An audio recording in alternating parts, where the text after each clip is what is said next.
সর্দার আমাদের কিছু পানি দেন। তোরা কি জানোস না আমাকে গিফট না দিলে আমি পানি দেই না? হ্যাঁ জানি। এই নেন সর্দার আমার পুরনো জাঙ্গা। শালা তোরা আমার সাথে ফেজলিমি করস, ভাগেন তাই। অল্প একটু দেন, মুদ খা আমার। সর্দারকে একটা ভালো গিফট দিতে হবে, এছাড়া আমাদেরকে পানি দিবে না। একটা কাজ করি, তিনজন তিন জায়গায় যাই।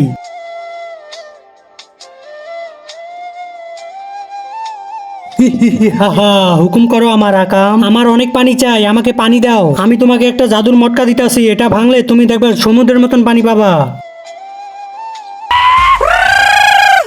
এটা থেকে আমরা অনেক পানি পাবো। কিভাবে? আমি বলতাছি কিভাবে। কিন্তু তার আগে তোমার কাছে কোনটা সবচেয়ে দামি, এক বস্তা টাকা নাকি মা বাবা? যদি মা বাবা হয় ভিডিওতে একটি লাইক করে চ্যানেলটি সাবস্ক্রাইব করে দিবা, আর যদি সাবস্ক্রাইব না করো তাহলে বুঝে নেব তুমি মা বাবাকে ভালোবাসো না। এই নেন সর্দার। এইভাবে। আবে শালা এটা জাদুর বদনা, সর্দার আমার বদনা দেন।